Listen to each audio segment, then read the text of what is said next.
નમસ્કાર વિદ્યાર્થી મિત્રો, આજે આપણે ચર્ચા કરવી છે સદિશનું દ્વિપરિમાણમાં વિભાજન. દ્વિપરિમાણ એટલે આપણને ખબર છે ક્યાં તો xy સમતલ હોય, ક્યાં તો yz સમતલ હોય અથવા zx સમતલ હોય. આપણે સાદી રીતે સમજવા આપણે xy સમતલ લઈશું. તો આપણી પાસે કોઈ સદિશ છે, એનું દ્વિપરિમાણમાં જો આપણે વિભાજન કરવું છે તો અહીંયા સૌથી પહેલા હું કાર્ટેશિયન આમ પદ્ધતિને x અક્ષ અને y અક્ષ બંને દર્શાવી દઉં છું. અને આપણે ઊભી છે અને y અક્ષ કહીએ છીએ, ખ્યાલ છે, અને આપણે x અક્ષ કહીએ છીએ અને આને નામાક્ષ પદ્ધતિનો ઉગમ બિંદુ O કહીએ. અને અહીંયા O બિંદુથી એટલે ઉગમ બિંદુથી કોઈ એક સદિશ બનાવેલો છે. ધારી લો કે હું એને નામ આપી દઉં છું કેપિટલ A સદિશ. તમે કોઈ પણ નામ આપી શકો, વેગનો સદિશ પણ હોઈ શકે. તો આ જે સદિશ છે એમાંથી હું શું કરું છું તો એનો જે હેડ છે એમાંથી અહીંયા x અક્ષ ઉપર એક લંબ બનાવું, બરાબર જોજો. અને અહીંયાથી પણ x અક્ષ ઉપર બનાવું, પણ ઓલરેડી ટેલ તો x અક્ષ ઉપર જ છે તો ત્યાં લંબ બનાવવાની જરૂર નથી. એવી જ રીતે હેડમાંથી y અક્ષ ઉપર લંબ બનાવો, ઓકે. અને ટેલમાંથી y અક્ષ ઉપર બનાવવાની જરૂર નથી, કારણ કે ટેલ તો y અક્ષ ઉપર ઓલરેડી છે જ. ખ્યાલ આવ્યો? કર્યું છે શું તો કે એના હેડ અને ટેલ એમાંથી x અક્ષ ઉપર લંબ પાડ્યા અને હેડ અને ટેલમાંથી y અક્ષ ઉપર લંબ પાડ્યા. તો અહીંયા સદિશ A એ x અક્ષ સાથે ધારી લો કે કેટલો ખૂણો બનાવે છે, θ. બરાબર જોજો, કોની સાથે બનાવેલો ખૂણો છે? x અક્ષ સાથે. તો હું અહીંયા લખું છું કે અહીં સદિશ A એ x અક્ષ સાથે બનાવેલો ખૂણો કેટલો છે? θ છે. તો આ સદિશના આપણે ઘટકો પાડવા છે. શું પાડવા છે? ઘટકો. મીન્સ કે x અક્ષની દિશાનો ઘટક કયો, y અક્ષની દિશાનો ઘટક કયો. તો એને જ આપણે કહીશું સદિશોનું દ્વિપરિમાણમાં વિભાજન. જો દ્વિપરિમાણ છે ને, બે પરિમાણ x અક્ષ અને y અક્ષ, અને દ્વિપરિમાણ કહી શકાય. રેડી? તો આનો આ બાજુનો ઘટક કયો, એના માટે આપણે ભૂમિતિનો ઉપયોગ કરીએ. અહીંયા હું નામ આપી દઉં OP, અહીંયા નામ આપી દઉં Q અને R તમારી સમજ માટે. તો મને શું જોઈએ છે? OQ જોઈએ છે. સમજ્યા? આ સદિશ A પોતે છે તો આ કર્ણ છે, θ ની મને પાસેની બાજુ જોઈએ તો અહીંયા આપણે શું લગાવી શકીએ? cos θ લગાવી શકીએ. તો cos θ એટલે OQ ના છેદમાં OB, પાસેની બાજુના છેદમાં કર્ણ. તો આના ઉપરથી મને OQ કેટલો મળે જુઓ તો OP cos θ, અને OP છે કેટલું મૂલ્યમાં? A જેટલું. સદિશનું મૂલ્ય લખવું પડે ઇન્ટુ cos θ. તો આપણને ખ્યાલ આવી ગયો કે OQ જે છે એ શું છે? A cos θ. એટલે આ લખી શકાય A cos θ. યાદ કરો ગઈકાલે શીખવેલું કે સદિશ જે બાજુ સાથે ખૂણો બનાવે એ એનો cos ઘટક હોય. જુઓ A અહીંયા θ, તો A cos θ. તો સામેનો ઓટોમેટિક શું થઈ જાય? A sin θ. આ તમને ખ્યાલ આવે? જો આ A sin θ હોય તો આ બંને પેરેલલ છે તો આ પણ A sin θ જ થાય. ખ્યાલ આવ્યો કે ના આવ્યો? જુઓ બરાબર. અને એવું હોય તો તમે અહીંયા લગાવી શકો. સામેની બાજુ મને જોઈએ છે તો sin θ લગાવો. ચાલો આકૃતિમાં. તો શું આવે? PQ સામેની બાજુ અને છેદમાં કર્ણ OB. આના ઉપરથી PQ ને તમે કરતા બનાવો તો OP અહીંયા જાય. OP બરાબર તો A છે તો અહીંયા થઈ જાય A. અહીંયા મેં એક સ્ટેપ કાપ્યું છે. OP અહીંયા A થાય તે અહીંયા ગુણાઈ જાય A sin θ. સમજ્યા?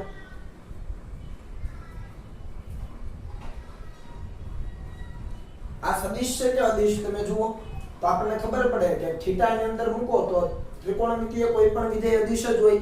અને આ તો મૂલ્ય લખ્યા છે એનો મતલબ કે આ જે ઘટકો છે OQ અને OR એ શું છે તો કે અદિશ ઘટકો છે. બરાબર? તો અહીંયા લખીએ કે A sin θ અને A cos θ એ સદિશ A ના કેવા ઘટકો છે? અદિશ ઘટકો છે. સમજ્યા? તો આને જો મારે સદિશ બનાવવા હોય તો મારે શું કરવું પડે? તો જુઓ આ ઘટક કઈ અક્ષની દિશામાં છે? x અક્ષની દિશામાં. x અક્ષની દિશાનો એકમ સદિશ તમને યાદ હશે, I કેરેટ લીધો તો ગઈકાલે. y અક્ષની દિશાનો એકમ સદિશ J કેરેટ લીધો તો. તો જો આને સદિશ સ્વરૂપમાં લખવા હોય તો આપણે આવું લખી શકીએ AX સદિશ A નો x અક્ષની દિશાનો ઘટક અદિશ ઘટક કેટલો? તો આપણને ખબર છે A cos θ. બરાબર? પણ જો આને હું સદિશ કરું તો અહીંયા મારે લખવું પડે I કેરેટ. આ કઈ ખ્યાલ આવે છે? આવો આપણે ભણેલા હતા કે સદિશ A A A કેરેટ. ખ્યાલ આવો? આખો સદિશ કોઈ હોય તો A કેરેટ કરતા હતા. બળનો સદિશ હોય તો f સદિશ બરાબર f * f કેરેટ કરતા હતા. આ ખ્યાલ છે? તો તમે જુઓ a cos θ મૂલ્ય થઈ ગયું અહીંયા જેવી રીતે સદિશનું મૂલ્ય હોય અહીંયા મૂલ્ય થઈ ગયું આપણે ખાલી x અક્ષની દિશાની વાત કરીએ છીએ તમે અહીંયા કન્ફ્યુઝ ના થતા કે આખો સદિશ a લેવાનો નાના અહીંયા આપણે x અક્ષની દિશામાં વાત કરીએ છીએ તો x અક્ષની દિશામાં a cos θ હશે તો એનું મૂલ્ય આવી ગયું અને એ દિશા કઈ છે તો કે x અક્ષની દિશામાં i કેરેટ આપણે કહીએ છીએ તો આ બંને વસ્તુ ક્લિયર થાય અને એ ઘટક થઈ ગયો ax સદિશ એવી જ રીતે ay સદિશ તમે મને કહી શકો જુઓ તો પેલા ay એટલે તો કે ay એટલે a sin θ તો આ થયું a sin θ પણ જો આને હું સદિશ કરું તો અહીંયા મારે કરવું પડે j કેરેટ સમજા તો આખો સદિશ કઈ રીતે લખી શકાય તો આપણને ખબર છે કે હવે આકૃતિ પરથી શું કહી શકો મને તો સબાચ અથવા ત્રિકોણનો જો તમને નિયમ ખબર હોય તો આને સદિશ કહી શકાય હવે આટલા વિભાગને કહી શકાય આને સદિશ કહી શકાય OQ એક સદિશ છે OR એક સદિશ છે જે મેં અહીંયા દર્શાવેલા છે ઓકે ચાલો આને તમે OQ સદિશ પણ કહી શકો કેવું હોય તો આને તમે OR સદિશ પણ કહી શકો જો ઈચ્છા હોય તો પણ આપણે આ લખીશું તો બરાબર જુઓ કે આકૃતિ પરથી આ પહેલો સદિશ આ બીજો સદિશ તો આ પરિણામી આ પહેલો આ બીજો કેમ કે આ બંને સદિશ હવે આ બંને સદિશની મદદથી સબાચા પૂરો કરો અને આ પરિણામી કહી શકાય કે ન કહી શકાય ઉલટા ચાલીએ આપણે આ બંને સદિશોની મદદથી આ પરિણામી બનાવ્યો તો અહીંયા તમે આ રીતે એરો બનાવી શકો ખ્યાલ આવ્યો તો આ પહેલો આ બીજો તો આ પરિણામી આ પહેલો આ બીજો તો આ પરિણામી એનો મતલબ શું થયો કે સદિશ a પરિણામી સદિશ છે તો મારે શું લખવું જોઈએ તો કે a cos θ i કેરેટ વત્તા a sin θ j કેરેટ સમજ્યા કે નહીં આમાં જુઓ તો પહેલો સદિશ કેમ કે આ સદિશ છે તો આ મુદ્દા સોરી આ પદ પણ કેવા હોવા જોઈએ સદિશ હોવા જોઈએ તો a cos θ i કેરેટ વત્તા a sin θ j કેરેટ સમજાયું i કેરેટ છે નો મતલબ આ ઘટક x અક્ષની દિશામાં j કેરેટ છે નો મતલબ આ જે ઘટક છે y અક્ષની દિશામાં ઓકે તો આ આપણું કામ થઈ ગયું આ સદિશને આ રીતે દર્શાવી શકાય અથવા તમે a cos θ i કેરેટ ની જગ્યાએ ax સદિશ લખી શકો તો ax સદિશ વત્તા ay સદિશ આ રીતે પણ લખી શકો એમાં પણ કંઈ ખોટું નથી આ વસ્તુ ક્લિયર થઈ ગઈ ઓકે ચાલો હવે બીજી અગત્યની બાબત કે આને ખાલી મૂલ્યમાં કઈ રીતે લખાય તો મૂલ્યમાં આપણને ખબર છે કે ax ખાલી લખાય a cos θ અને ay શું લખાય a sin θ આ બંનેને મળીને હું સમીકરણ નંબર અહીંયા જગ્યા નથી તમે બરાબર લખજો સમીકરણ નંબર 1 આપી દઉં શું આપી દઉં 1 આપી દઉં જો મૂલ્ય લીધું છે તો આ તો એકમ સદિશ છે ને એકમ સદિશની વ્યાખ્યા યાદ કરો એક એકમ હોય સિમ્પલ અને બાકીનો એઝ ઇટ ઇઝ છે તો સમીકરણ 1 ઉપરથી શું લખાય તો સમીકરણ 1 પરથી આપણને આઈડિયા લાગી જાય કે મને આનું મૂલ્ય જોઈએ છે સદિશનું તો હું શું કરીશ તો બંનેનો વર્ગ કરું અને સરવાળો કરું તો જો આનો વર્ગ કરું પ્લસ આનો વર્ગ કરું તો કે ડાબી બાજુ માટે કામ બતાવીએ તો કે ax નો વર્ગ વત્તા ay નો વર્ગ ઇઝ ઇક્વલ ટુ આનો વર્ગ શું થાય a સ્ક્વેર cos સ્ક્વેર θ વત્તા બીજાનું શું થાય a સ્ક્વેર sin સ્ક્વેર θ સમજ્યા જુઓ ઓકે આના અંદરથી a સ્ક્વેર ને કોમન કાઢો અને cos સ્ક્વેર વત્તા sin સ્ક્વેર કેટલું થાય 1 થાય આ યાદ હશે તમને તો ax નો વર્ગ વત્તા ay નો વર્ગ બરાબર a સ્ક્વેર કોમન અહીંયા વધે cos સ્ક્વેર θ વત્તા અહીંયા વધે sin સ્ક્વેર θ ક્લિયર તો આના ઉપરથી આ તો 1 થઈ ગયું નિત્ય સમ છે આ ઓકે તો a square is equal two ax square plus ay square આના ઉપરથી સદિશ a નું મૂલ્ય આપણને મળી ગયું કેટલું અંડર રૂટમાં ax નો વર્ગ વત્તા ay નો વર્ગ તો ax અને ay શું હતા વિચારો અહીંયા મેં લખી દીધું છે તમને કે ax એટલે a cos θ અને ay એટલે a sin θ તો એ બંને શું છે સદિશ એના અદિશ ઘટકો છે તો આપણે એક અદિશ ઘટક છે માત્ર મૂલ્ય છે જુઓ એનો વર્ગ તો આને શબ્દોમાં શું લખાય તો આને શબ્દોમાં કંઈક આવું લખાય કે આપેલા સદિશનું આપેલો સદિશ એટલે સદિશ a આપેલા સદિશનું મૂલ્ય એટલે તમે બરાબર જુઓ તો કે એના જે ઘટકો છે એના વર્ગોના સરવાળાનું વર્ગમૂળ ફરીથી રિપીટ કરું આપેલો સદિશ a છે એનું મૂલ્ય કેટલું તો કે એના અદિશ ઘટકો છે એના વર્ગોના સરવાળાનું વર્ગમૂળ યાદ રહી જાય. ઓકે, તો આપેલા સદિશનું મૂલ્ય એટલે તેના ઘટકોના વર્ગોના સરવાળાનું વર્ગમૂળ. ક્લિયર થઈ જાય. ઓકે, તો આ વાત થઈ મૂલ્યની અને આપણે યાદ રાખીશું. હવે વાત કરીએ દિશાની. તો જુઓ, સદિશ એ x અક્ષ સાથે થીટા ખૂણો બનાવે છે. તો આપણે અહીંયા tan થીટા, sin થીટા કે cos થીટા ની મદદથી ખૂણો શોધી શકીએ. શોધવાનો ખૂણો જ છે એટલે કોઈ પણ વિધેય લગાવી શકાય, પણ મોટા ભાગે આપણે tan વિધેય લગાવીએ છીએ. તો અહીંયા લખું છું કે દિશા માટે શું લખીએ? tan theta. દિશાનો મતલબ શું કે ભાઈ x અક્ષ સાથે કેટલા ખૂણે ગોઠવાયેલો છે આપેલો સદિશ છે, સમજાયું? અથવા y અક્ષ સાથે કેટલા ખૂણે ગોઠવાયેલો છે એ આપણે જોવાનું છે. તો tan થીટા એટલે શું થશે? તો કે આ ઘટક છેદમાં આ ઘટક, એટલે કે આ ઘટક કયો? y ઘટક છે, છેદમાં કયો ઘટક છે? x ઘટક છે. ખ્યાલ આવો? તો અહીંયા હું લખી દઉં છું સામેનો ઘટક એટલે a sin થીટા છેદમાં પાછળનો ઘટક a cos થીટા છે. પણ એ રીતે જો તમે જશો તો ત્યાં તમે અટવાઈ જશો. એટલે આપણે અહીંયા આના ઉપરથી લઈએ. જુઓ, કેમ કે ત્યાં પાછું tan થીટા આવશે. સમીકરણ 1 ઉપરથી જુઓ તો આના છેદમાં આ કરો.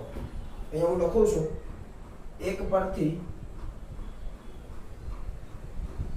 a sin થીટા ના છેદમાં a cos થીટા કરો. ચાલો, તો a sin થીટા ના છેદમાં a cos થીટા, તો ay ના છેદમાં ax થાય. બરાબર, જોઈ લો. રેડી? અહીંયાથી a કેન્સલ થાય તો શું બચ્યું? અહીંયા tan theta is equal two ay ના છેદમાં ax. આના ઉપરથી થીટા કેટલો? તો કે tan ઇન્વર્સ ay ના છેદમાં ax. જો અહીંયા બરાબર યાદ રાખજો કે આ ખૂણો કોની સાથે બનેલો છે? x અક્ષ સાથે બનેલો ખૂણો છે, લખેલું જ છે. એટલા માટે અહીંયા સદિશનો x ઘટક છેદમાં આવે છે. સમજ્યા? ખૂણો કોની સાથે બનેલો? x અક્ષ સાથે, એટલે x જે સદિશનો x ઘટક છે છેદમાં આવે છે. ખૂણો y અક્ષ સાથે હોય તો શું થાય એ સમજાવું, પણ એ પહેલા આનો સ્ક્રીનશોટ લઈ લો.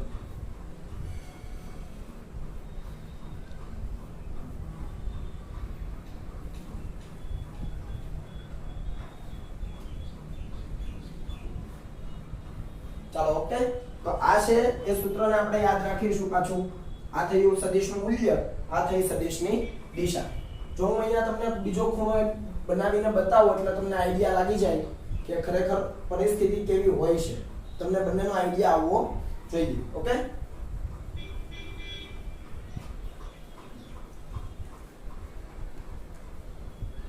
એક વખત આ થીટા મળી જાય તો આ કેટલો હોય? 90 - થીટા હોય. સપોઝ હું એને કહી દઉં છું, થોડી વાર હું કહી દઉં થીટા ડેશ. શું કહી દઉં? Theta dash. તો હવે તમે જુઓ તો આ સદિશ a છે, આ થીટા ડેશ છે, તો આ ઘટક કયો બને? a cos theta dash. હા પાડો છો? સમજ્યા? સદિશે જે બાજુ ખૂણો બનાવેલો હોય એ બાજુનો ઘટક એનો cos ઘટક હોય. તો અહીંયા થીટા ડેશ આ a, તો આ a cos થીટા ડેશ. અને આ ઘટક કયો બને? a sin theta dash. તો હવે શું થશે? તો હવે તમે જુઓ ax ઘટક કેટલો થઈ ગયો? ax ઘટક થઈ ગયો a sin થીટા ડેશ, તથા ay ઘટક કેટલો થઈ ગયો? હું નવા નામ આપી દઉં. બરાબર છે? તો હવે કેટલું થઈ ગયું? ay dash a cos theta dash. સમજ્યા? નવા નામ આપ્યા આપણે. મૂલ્ય તો એનું એ જ છે. આમાં સમજ આવી જાય બધાને. ફરી આ બંનેનો ગુણોત્તર લઈ લો તો a sin theta dash divided by a cos theta dash is equal to અહીંયા આવશે ax dash divided by ay dash. અથવા તમે ax ખાલી ડેશ કાઢી નાખો, એમ જ રહેવા દો એટલે તમને આઈડિયા આવે. તો a કેન્સલ, આ થઈ ગયું tan theta dash is equal to ax by ay. અને આના ઉપરથી તમને થીટા મળી જાય tan ઇન્વર્સ ax ના છેદમાં ay. બરાબર, જોઈ લો થીટા ડેશ. બરાબર ને? તો જુઓ y અક્ષ સાથે કેટલો ખૂણો? Theta dash. તો y અક્ષ સાથેનો ખૂણો હતો ત્યારે જો સદિશનો y ઘટક છેદમાં આવ્યો. x અક્ષ સાથેનો ખૂણો હતો ત્યારે સદિશનો x ઘટક છેદમાં આવ્યો. ખ્યાલ આવ્યો? તો તમારે કઈ રીતે સૂત્ર યાદ રાખવાનું એ સમજ પડી ગઈ ને કે x અક્ષ સાથેનો ખૂણો હોય તો સદિશનો x ઘટક છેદમાં આવે, y અક્ષ સાથેનો ખૂણો હોય તો સદિશનો y ઘટક છેદમાં આવે, બાકી tan ઇન્વર્સ તો બંનેમાં છે. તો અહીંયા ઉલટ સુલટ ક્યારે કરવાનો એ ખ્યાલ આવવો જોઈએ. ક્લિયર? ચાલો, તો આ વસ્તુ તમારી સમજ માટે હતી. હવે આપણે આગળ વધીએ. તો આ સૂત્ર તમને બરાબર મેં કીધું એમ યાદ રહેવું જોઈએ. આ દ્વિપરિમાણની વાત હતી. હવે આપણે વાત કરીએ ત્રિપરિમાણમાં. ક્યાં વાત કરીએ? ત્રિપરિમાણમાં. બરાબર જોજો, આ કોન્સેપ્ટ આવડ્યો હશે દ્વિપરિમાણનો તો ત્રિપરિમાણ તમને બરાબર રીતે આવડી જશે.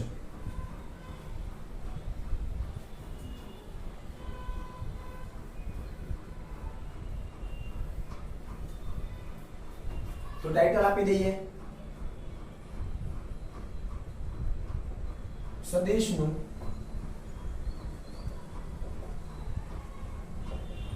ત્રિપરિમાણમાં વિભાજન. હવે ત્રિપરિમાણ કીધા છે એટલે x y z કાર્ટેશિયન યામાક્ષ પદ્ધતિ લઈ લઈએ. બરાબર જોજો, આ y અક્ષ, આ x અક્ષ, અને ખરેખર લંબ રૂપે બહાર આવે પણ અહીંયા બોર્ડમાં તો એ રીતે દર્શાવી નહીં શકાય. તો આ થઈ આપણી z અક્ષ અને આ થયો યામાક્ષ પદ્ધતિનો ઉગમ બિંદુઓ. મેં તમને કીધું એમ z અક્ષ ખરેખર બહાર આવે છે. તો અહીંયા આપણે સદિશને ત્રિપરિમાણમાં વિભાજિત કરવો છે અને ઘટકો પાડવા છે. જો આપણે દ્વિપરિમાણમાં ઘટકો પાડ્યા, સપોઝ કે આપણી પાસે કોઈ સદિશ છે, સદિશ છે. હવે જો xy સમતલમાં નથી દર્શાવતો પણ બોર્ડ છે, અહીંયા મારે દર્શાવવું હોય તો એ તો અહીંયા જ દર્શાવાશે. એટલે આ દ્વિપરિમાણમાં સદિશ નથી દર્શાવતો. ખરેખર આ અક્ષ આવી રીતે બહાર છે, x y અને z. તો સદિશ કંઈક આમ બહાર છે, સમજ્યા? હવામાં કંઈક એ રીતે તમે ઇમેજિન કરજો કે આ z અક્ષ બહાર છે અને સદિશ કંઈક બહાર હવામાં છે, પણ એને મારે અહીંયા દર્શાવવું હોય બોર્ડ ઉપર તો આવી રીતે દર્શાવાશે કંઈક. ખ્યાલ આવો? તો આ છે આપણો સદિશ A, જેનો આપણે ડિસ્કશન કરીએ છીએ ત્યારના. પણ હવે એના ત્રણેય દિશાના ઘટકો મને જોઈએ છે. તો ત્રણેય દિશાના ઘટકો લેવા હું માની લઉં કે x અક્ષ સાથે આલ્ફા ખૂણો બનાવે છે. કેટલો? આલ્ફા. y અક્ષ સાથે બીટા ખૂણો બનાવે છે. રેડી? અને મેં કીધું એમ કે સદિશ છે એ z અક્ષ છે અને આ સદિશ પોતે અહીંયા બહાર છે, તો અહીંયા કંઈક હવામાં ખૂણો બનતો છે ને આપણે કહીએ ગામા. જે અહીંયા હું દર્શાવી નહીં શકું પણ છતાંય તમારી સમજ માટે અહીંયા હું દર્શાવી દઉં આ રીતે કે આ બનાવ્યો છે ગામા. ચોગડા જેવું તમને લાગે ગામા. રેડી? તો અહીંયા લખી દઉં છું કે સદિશ A એ x y તથા z સાથે, z અક્ષ સાથે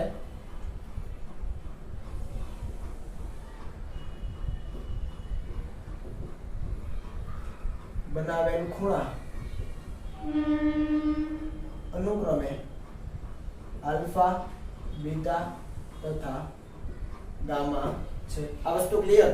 તો આના ઉપરથી હવે મને એની દિશા જોઈએ છે, કેટલો કેટલો ખૂણો બનાવ્યો છે મને જોઈએ છે. પણ એ પહેલા આપણે મૂલ્ય લેવું પડે. તો મૂલ્ય માટે આપણે કોઈ વધારે ગણતરી નહીં કરીએ. આપણે બે ઘટકો હતા દ્વિપરિમાણમાં ત્યારે શું લખતા હતા? વર્ગમૂળમાં ax નો વર્ગ વત્તા ay નો વર્ગ, કેમ કે બે અક્ષ હતી. હવે આ ત્રીજી અક્ષ પણ એન્ટ્રી કરે છે તો વત્તા az નો વર્ગ કરવો પડે. સમજ્યા? બે દ્વિપરિમાણમાં વાત કરતા ત્યારે બે ઘટકો છે, ત્રિપરિમાણ હોય તો ત્રણ ઘટકો હોય, ax, ay અને az. ax એટલે x અક્ષ પરનો ઘટક, ay એટલે y અક્ષ પરનો ઘટક, az આવે તો z અક્ષ પરનો ઘટક. તો આપણે લખી શકીએ કે a નું મૂલ્ય, જેને આપણે યાદ રાખીશું, આપણી સાદી જે ડેફિનેશન હતી એ શું હતી? મેં શબ્દોમાં લખાવ્યું હતું હમણાં, ઘટકોના વર્ગોના સરવાળાનું વર્ગમૂળ. તો અહીંયા લખીએ, જુઓ, સદિશ એનું મૂલ્ય એટલે કેટલું? તો કે એના જે ઘટકો છે ax, ay અને az, આ તો બધાને સમજાય, x y અને z અક્ષ પરના ઘટકો, એ ઘટકોના વર્ગોના સરવાળાનું વર્ગમૂળ. તમે આગળનું જે દ્વિપરિમાણમાં જોયું તો એ જુઓ ને આ જુઓ, અહીંયા ત્રિપરિમાણમાં છે એટલે એક ઘટક એડ થઈ ગયો. ખ્યાલ આવો? તો નવું કંઈ છે આમાં નથી. ઓકે, દિશાની વાત કરીએ તો દિશા માટે આપણે સૂત્ર સીધા યાદ રાખીશું. જો કે ઈઝી છે, અહીંયા જોઈ લો. હવે અહીંયા હું tan નથી લેતો કેમ કે ઘટકો અહીંયા આપણે શીખ્યા નથી, તો હું tan વિધેય નથી લેતો. જો કે આનો ઉપયોગ પણ તમારે ઓછો કરવાનો આવશે આ દિશાનો, તો પણ હું અહીંયા તમને લખીને આપું કે cos આલ્ફા કેટલો? જુઓ, cos આલ્ફા વિચારો તો આલ્ફા છે, આ સદિશ છે આલ્ફા, તો પાસેની બાજુના છેદમાં કર્ણ થાય. સમજ્યા? તો આ પાસેની બાજુ, આ દિશાનો ઘટક કયો હોય તો આપણને ખબર છે, આ દિશાનો ઘટક આપણને ખબર છે ax ઘટક છે. y અક્ષની દિશાનો ઘટક કયો હોય એ y હોય અને z અક્ષની દિશામાંનો જે ઘટક છે એ z હોય. સ્વાભાવિક છે આ અક્ષની દિશામાં i કેરેટ, આ અક્ષની દિશામાં j કેરેટ અને આ અક્ષની દિશામાં k કેરેટ હોય એ પણ આપણે જાણીએ છીએ. સમજ્યા? આ બગડ્યો નથી હો, i કેરેટ છે એ રીતે લખેલો છે. ઓકે, તો x અક્ષની દિશાનો ઘટક ax છે. હવે તમે જુઓ cos આલ્ફા લગાવો તો પાસેની બાજુ એટલે ax અને છેદમાં કર્ણ a, તો આ થઈ ગયું ax ના છેદમાં a. આઈડિયા આવે કે ન આવે? આ એની વેલ્યુ ઉઠાવીને અહીંયા મૂકીએ કઈ તો જુઓ ax ના છેદમાં વર્ગમૂળમાં ax નો વર્ગ વત્તા ay નો વર્ગ વત્તા az નો વર્ગ. ક્લિયર છે? આવી જ રીતે cos બીટા બોલો. ચાલો cos બીટા શું થાય તો જુઓ અહીંયા બીટા છે, આ a સદિશ આ બીટા, તો એની પાસેની બાજુ આ થઈ ay છેદમાં કર્ણ તો આ જ થવાનો સદિશ એ પોતે. ખ્યાલ આવે છે? અહીંયા આ બીટા અહીંયા છે તો આ પાસેની બાજુ આ થાય ને, બીટાની પાસેની બાજુ આ થાય તો એ મૂલ્ય કેટલું છે ay, તો અહીંયા લખાય ay ના છેદમાં a, કેમ કે પાસેની બાજુ છેદમાં કર્ણ. ફરીથી તમે આની આ જ પોઝિશન અહીંયા નીચે લખી શકો પણ શું આવશે ay અને અહીંયા આવશે અંડર રૂટમાં ax નો વર્ગ વત્તા ay નો વર્ગ વત્તા az નો વર્ગ. અને same to same cos gamma લખવાનું થાય તો અહીંયા જગ્યા નથી એને આપણે લખીએ, પણ પહેલા આનો સ્ક્રીનશોટ લઈ લો. ચાલો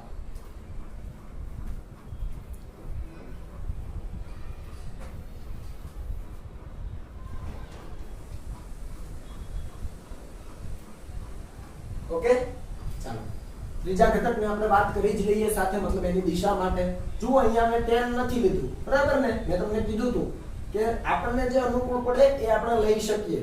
દ્વિપરિમાણ હોય તો આપણા માટે થીટા ઈઝી પડતો હતો, પણ અહીંયા ત્રિપરિમાણમાં આપણને cos ઈઝી પડે છે તો આપણે એને લઈને આગળ ચાલીએ. તમે sin વિધેયથી પણ આગળ વધી શકો, પણ પછી ગણતરીઓ અટપટી થાય એટલે આપણને જે ઈઝી પડે એ આપણે કરવાનું. cos ગામાનું શું લખાય? સેમ આને જોઈને તમે કહી શકો cos ગામા બરાબર az ના છેદમાં a કરવું પડે. સમજ્યા? તમે આને ત્રિપરિમાણમાં વિચારો તો ખૂણાની પાસેની બાજુ એટલે કે ગામાની પાસેની બાજુ કઈ થાય તો કે az થશે એનું મૂલ્ય, તો આ થશે az સદિશનો z ઘટક અને અહીંયા વર્ગમૂળમાં આવશે જે આપણે લેતા હતા એ જ ઘટકોના વર્ગોના સરવાળાનું વર્ગમૂળ. ક્લિયર છે આ બાબત? ઓકે. ચાલો ત્યાર પછી આપણે વાત કરીએ કે સ્થાન સદિશ.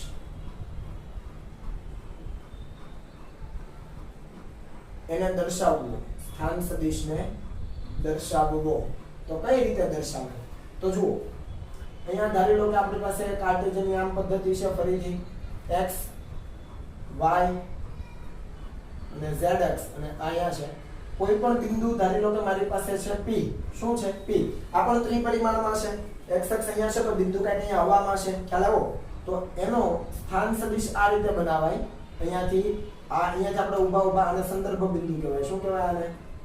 સંદર્ભ બિંદુ. એના વિશે તમે ડિટેલમાં ચેપ્ટર જ્યારે ભણશો ત્યારે ચર્ચા કરશો. એની સાપેક્ષે બધું માપવાનું. એમ આ o થી p નું અંતર જોઈએ છે તો o ની સાપેક્ષે તમારે માપવાનું થાય. આ થયો સદિશ, તો o થી p નો સદિશ થયો સ્થાન સદિશ. સ્થાન સદિશને સ્મોલ r સદિશ વડે દર્શાવાય, પોઝિશન વેક્ટર. તો અહીંયા લખી દઉં છું સ્થાન સદિશને સ્મોલ r વડે દર્શાવાય. ઓકે.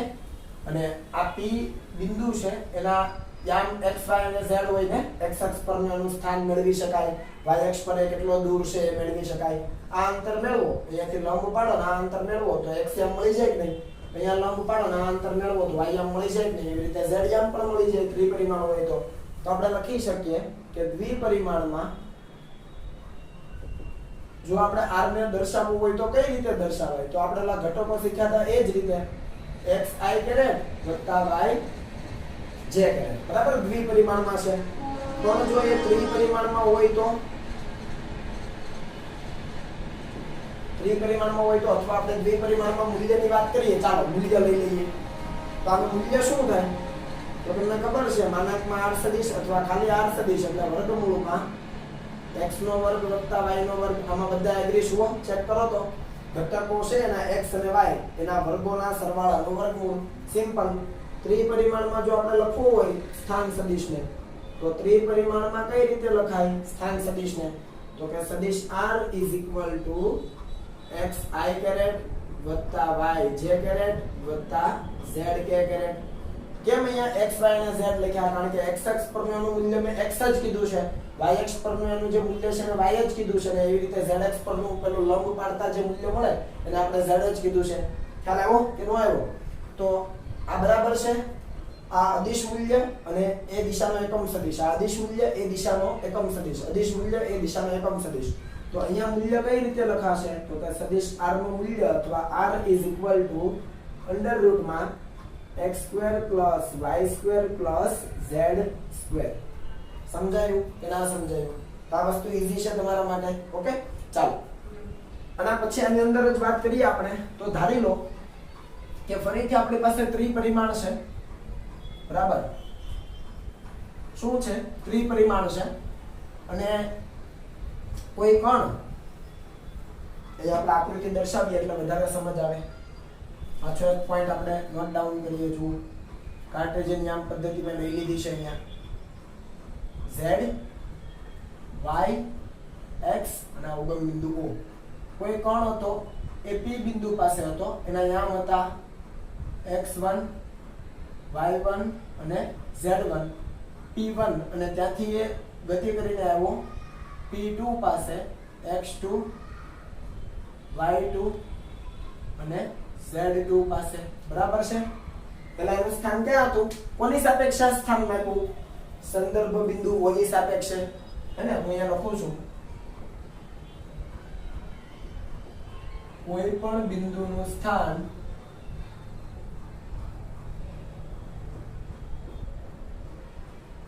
સંદર્ભ બિંદુની સાપેક્ષે માપવામાં આવે છે. અત્યારે મેં કાર્ટેશિયન યામાક્ષ પદ્ધતિ જે છે ઉગમ બિંદુ લીધું છે, બરાબર, સંદર્ભ બિંદુ તરીકે. તો એની સાપેક્ષે P1 જે પોઈન્ટ છે એના સ્થાનના યામ કેટલા છે જુઓ તો x1 y1 z1, અને ગતિ કરીને ક્યાં જાય છે? P2 પાસે જાય છે. x2 y2 અને z2 ના યામ છે. તો શરૂઆતમાં આનો સ્થાન સદિશ કેટલો હોય? તો આપણે એને કહી શકીએ, તમે સ્કેલ થી આને બરાબર જોઈન્ટ કરજો.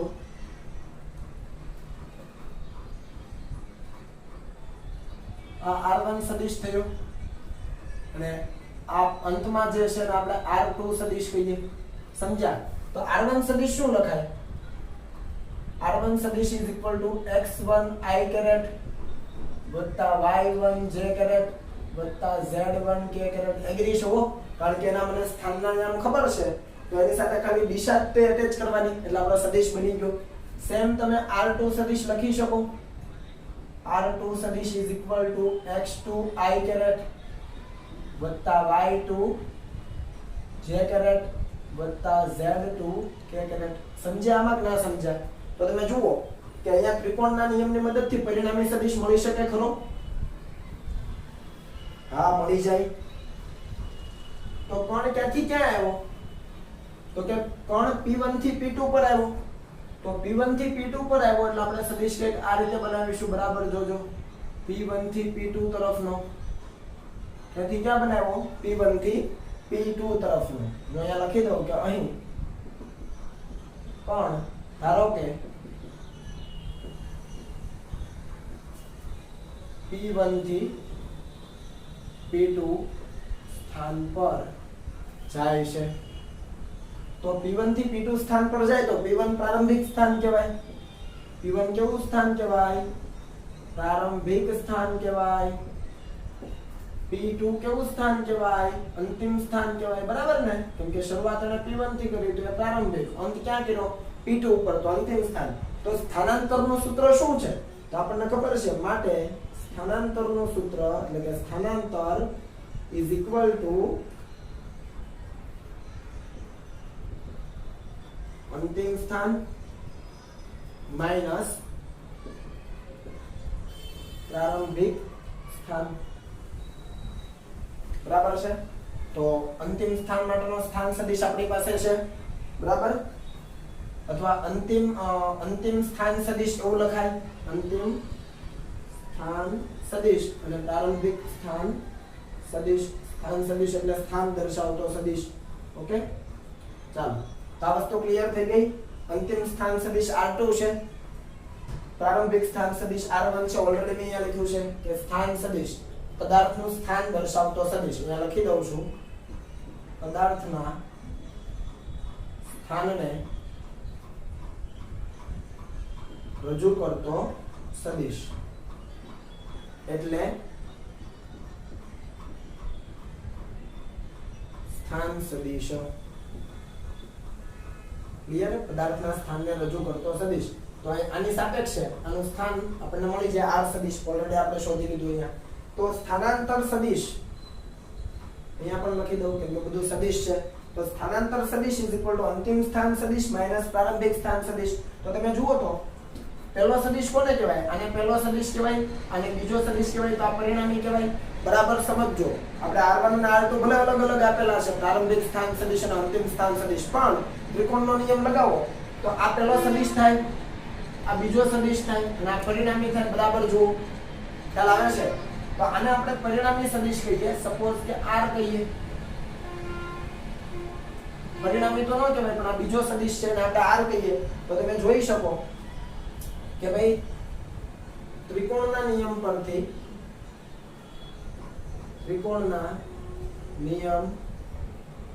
તમે આકૃતિમાં જુઓ તો જરા શું થાય તો કે R1 વત્તા capital R is equal two R2 સદિશ. બરાબર છે? પહેલો સદિશ આ બીજો સદિશ બંનેનો સરવાળો ઇઝ ઇક્વલ ટુ ત્રીજો સદિશ. ત્રિકોણનો નિયમ. આના ઉપરથી આપણને સ્થાનાંતર સદિશ જોઈએ છે અને આ છે સ્થાનાંતર સદિશ. કયો સદિશ? કેમ કે ત્રણનું કેટલું સ્થાનાંતર થયું એ તો આજ આપણને નક્કી કરીને આપે ને, P1 થી P2 વચ્ચેનું અંતર. બરાબર ને? તો ત્રિકોણના નિયમ પરથી આ ક્લિયર છે. તો સ્થાનાંતર સદિશ R ઇઝ ઇક્વલ ટુ આપણને મળે R2 R1 સદિશ. અને R2 R1 એ તમે કરી શકો. જુઓ આની કિંમત તમે મૂકી દો તો શું આવે?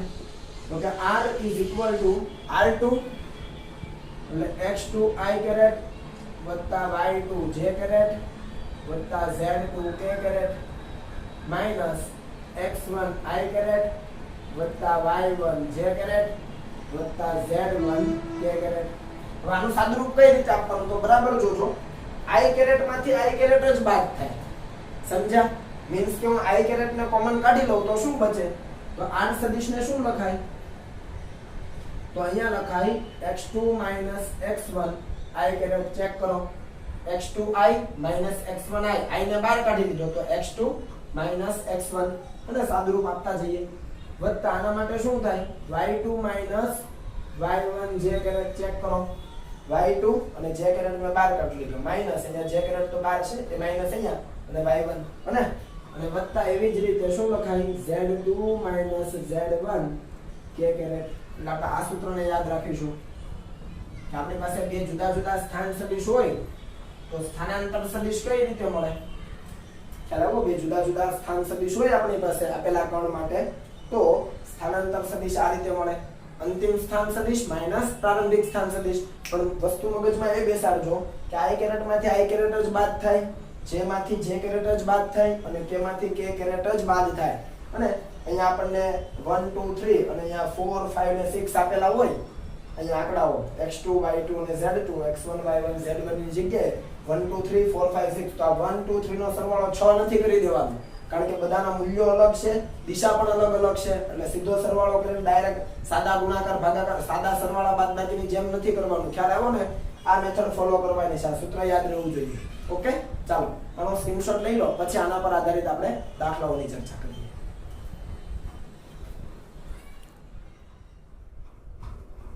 ચાલો ત્યાર પછી દાખલા જોઈએ પ્રેક્ટિસ માટે. તો પહેલો દાખલો લીધો છે કે બળના બે સદિશોના મૂલ્યો 5 ન્યૂટન અને 12 ન્યૂટન છે. તો પરિણામી સદિશનું મૂલ્ય 17 ન્યૂટન 7 ન્યૂટન અને 13 ન્યૂટન મેળવવા માટે આપેલા જે બંને સદિશો છે એને કયા ખૂણે ગોઠવવા જોઈએ? તો બરાબર સમજજો, બે બળના સદિશો છે, એકને આપણે F1 કહીએ, બીજાને આપણે F2 કહીએ. બરાબર છે? તો અત્યારે તમારી સમજ માટે આપણે ડિટેલમાં સોલ્યુશન કરીએ તો એક છે 5 ન્યૂટનનો અને F2 કેટલો છે? 12 ન્યૂટનનો છે. બરાબર? હવે તમે જુઓ કે પરિણામી સદિશનું મૂલ્ય, હવે પરિણામી સદિશ એટલે આ બંનેનો સરવાળો કરવાનો ક્યાં તો બંનેની બાદબાકી કરવાની, ખ્યાલ આવ્યો? તો પરિણામી સદિશ આપણને ખબર છે કઈ રીતે મેળવાય. એક સદિશ હોય એના હેડ ઉપર બીજાનું ટેલ મૂકો અને પછી ત્રીજો બનાવો. આપણને ત્રિકોણનો નિયમ આવડે છે, બરાબર? તો પરિણામી સદિશનું મૂલ્ય 17 ન્યૂટન જોઈએ છે. હવે તમે આમાં જુઓ તો કે આ બંનેનું પરિણામી 17 ન્યૂટન કરવું હોય તો બંને સદિશોને કયા ખૂણે ગોઠવવા જોઈએ? ટૂંકમાં બે સદિશ વચ્ચેનો ખૂણો કેટલો હોવો જોઈએ? તો F1 છે એ જે દિશામાં હોય એ જ દિશામાં F2 હોવો જોઈએ. જુઓ તો જરા, આ F1 સદિશ છે અને આ F2 સદિશ છે. જો મેં એરા કરેલા છે અહીંયા, ચાલો તો આ 5 ન્યૂટન છે, આ છે 12 ન્યૂટન છે. બંને વચ્ચેનો ખૂણો કેટલો થયો? એક જ દિશામાં હોય તો ખૂણો 0. તો અહીંયા આપણે લખી શકીએ કે ખૂણો = 0 અને ખૂણો = 0 હોય તો સીધો સરવાળો થાય. તો પરિણામી મૂલ્ય આપણને જોઈએ છે તો શું થશે? F1 + F2. તો 5 + 12 = 17 ન્યૂટન થઈ ગયું. ખ્યાલ આવ્યો? તો બંને સદિશો વચ્ચેનો ખૂણો કેટલો હોવો જોઈએ? 0 ડિગ્રી. શાના માટે? તો કે પરિણામી સદિશનું મૂલ્ય 17 ન્યૂટન મેળવવા. સમજ્યા? કારણ કે બંને એક જ દિશામાં હશે તો જ બંનેનો સરવાળો થશે અને બળ સદિશ રાશિ છે. ઓકે, તો બંને એક દિશામાં હોય તો ખૂણો કેટલો થઈ જાય? 0. આ સદિશને તમે અહીંયા પણ દર્શાવી શકો, કંઈ ખોટું નથી. પણ ખૂણો જો 0 હોય તો પરિણામી જે સદિશ છે જેને આપણે F સદિશ કહીએ એનું મૂલ્ય આપણને ખાલી મૂલ્ય જ જોઈએ છે. જુઓ, ખાલી મૂલ્ય. તો પરિણામી સદિશનું મૂલ્ય 17 ન્યૂટન જ્યારે મળે જ્યારે ખૂણો 0 હોય. તો આ પહેલો કેસ થઈ ગયો. બીજા કેસમાં કેટલું જોઈએ છે? 7 ન્યૂટન જોઈએ છે. તો તમે જુઓ તો આ બંનેની બાદબાકી લઈએ તો 7 ન્યૂટન થઈ જાય, બરાબર? તો હું F1 આ રીતે દર્શાવું અને F2 આ રીતે દર્શાવું. જો આ તો નોટેશન છે એટલે ઉપર મેં જમણી બાજુ એરો કર્યા એવું નહીં સમજતા. એ બળની સંજ્ઞા હોય કે કોઈ પણ સદિશ રાશિ હોય એના ઉપર એરો તો આ જ રીતે કરવાનો થાય. આવા પણ તમે ક્વેશ્ચન મને પૂછેલા હતા તો તમને ક્લિયર કરી દઉં. જે મેઈન એની ડિરેક્શન છે અહીંયા દર્શાવી. જુઓ, F2 ને મેં જમણી બાજુ દર્શાવો, F1 ને મેં ડાબી બાજુ દર્શાવો. તો આ 5 ન્યૂટનનું મૂલ્ય છે અને દિશા ડાબી બાજુ, આ 12 ન્યૂટનનું મૂલ્ય છે અને દિશા જમણી બાજુ. તો અહીંયા ખૂણો કેટલો થાય બંને વચ્ચેનો? 180. તમે જુઓ, બંનેના પૂછ ભેગા કરો એવું હોય તો અહીંયા તો બંને વચ્ચેનો ખૂણો કેટલો? 180 થાય. ખ્યાલ આવ્યો? તો અહીંયા હું લખી દઉં θ = 180 અને θ = 180 હોય તો પરિણામી સદિશનું મૂલ્ય કેટલું બને? તો આપણને ખબર છે કે અહીંયા મારે લખવું જોઈએ જમણી બાજુ છે તો આ પોઝિટિવ ડિરેક્શન કહું, ધારો કે પોઝિટિવ x અને આને નેગેટિવ x કહું તો આ ધન x અક્ષની દિશામાં એટલે F2 અને આ ઋણ x અક્ષની દિશામાં એટલે -F1. તો આ થઈ ગયું 12 - 7 સોરી 12 - 5 એટલે આ થઈ ગયું 7 ન્યૂટન. ખ્યાલ આવે? તો બંને પરસ્પર વિરુદ્ધ દિશામાં હોય તો ખૂણો કેટલો હોવો જોઈએ? પરિણામી સદિશનું મૂલ્ય 7 ન્યૂટન મેળવવા તો કે 180 હોવો જોઈએ. સેમ ત્રીજા માટે વિચારો. પરિણામી સદિશનું મૂલ્ય 13 ન્યૂટન જોઈએ તો 5 12 બે સદિશો છે ને ત્રીજો સદિશ પરિણામી મળે એ 13 જોઈએ. તો 5 12 13 ની ત્રિપુટી છે, યાદ આવે? કાટકોણ ત્રિકોણ બનાવતા હશે તો એક સદિશ કઈ રીતે હશે?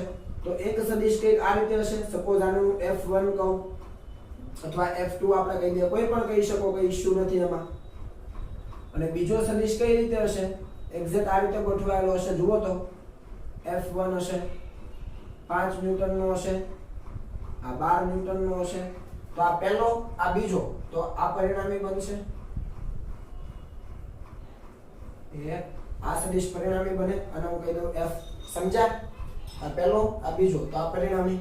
તો અહીંયા થીટા કેટલો થઈ ગયો? બે સદિશ વચ્ચેનો ખૂણો. જુઓ તો અહીંયા તો તમને ખ્યાલ આવે 180 છે,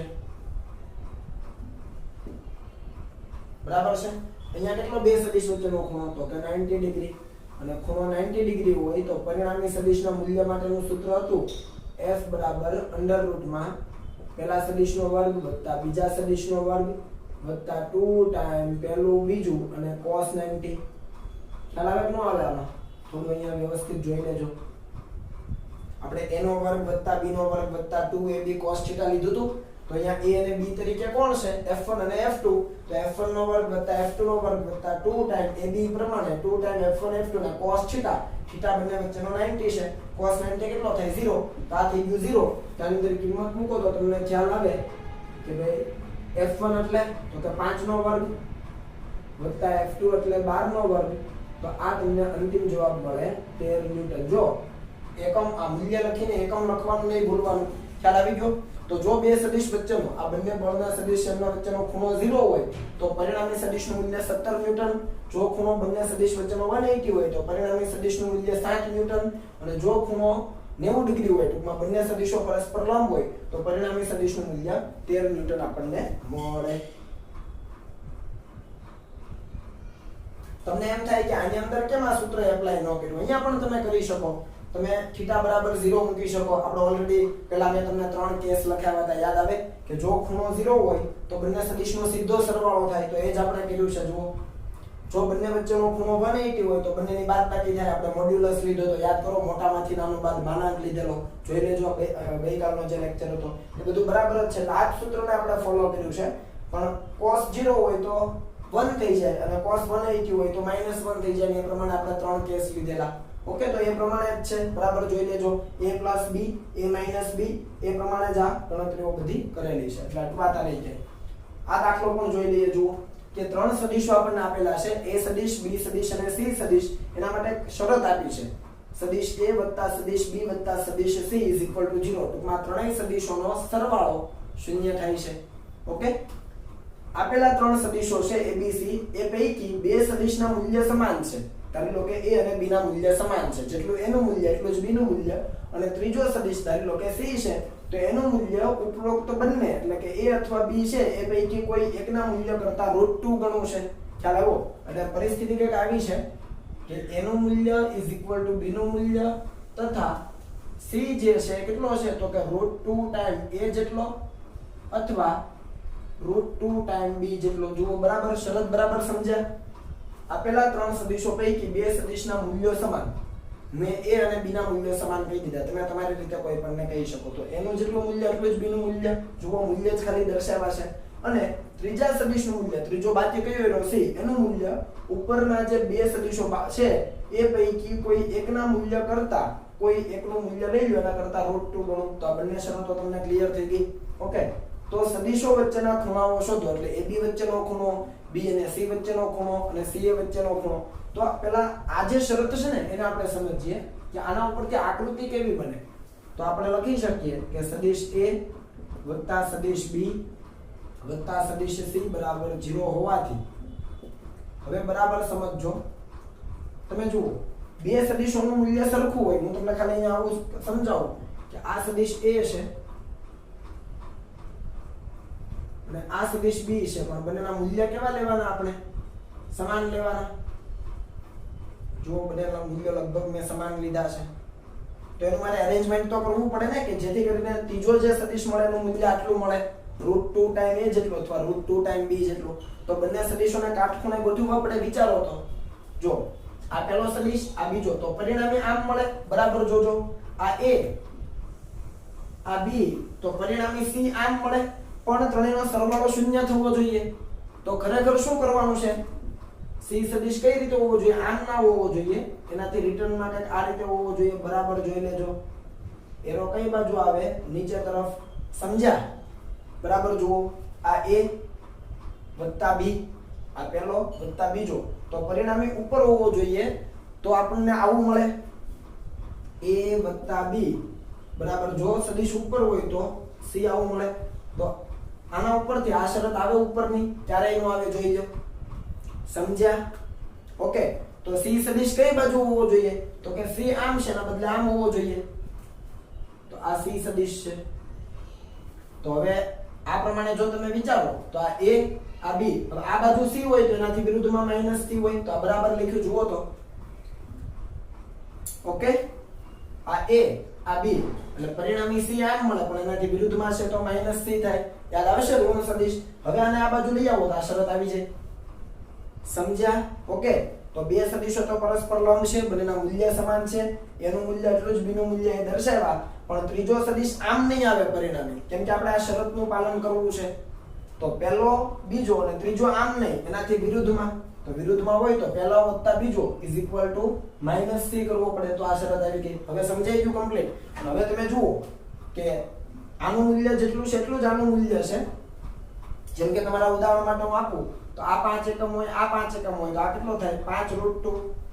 મૂલ્યમાં તો પાયથાગોરસ પ્રમેય જ વાપરવાનો ને, કારણ કે બંને સદિશ વચ્ચેનો અહીંયા ખૂણો કેટલો 90 ડિગ્રી, જો તમને સમજાય તો બંને પરસ્પર લંબ રૂપે થયા. કરી દો પાયથાગોરસ પ્રમેય વાપરો તો 5√2 જુઓ, √2 ટાઈમ 5, √2 ટાઈમ a અથવા √2 ટાઈમ b. સમજ્યા? તો એ વસ્તુ પણ ક્લિયર થઈ ગઈ. ઓકે, તો અહીંયા આપણે લખી શકીએ, આ શરત અહીંયા છે જ ઓલરેડી લખેલી, કે આવું હોવાથી ત્રણેય સદિશો શાની રચના કરશે? ત્રિકોણની રચના કરશે. ક્યાં દર્શાવ્યું છે? આકૃતિમાં.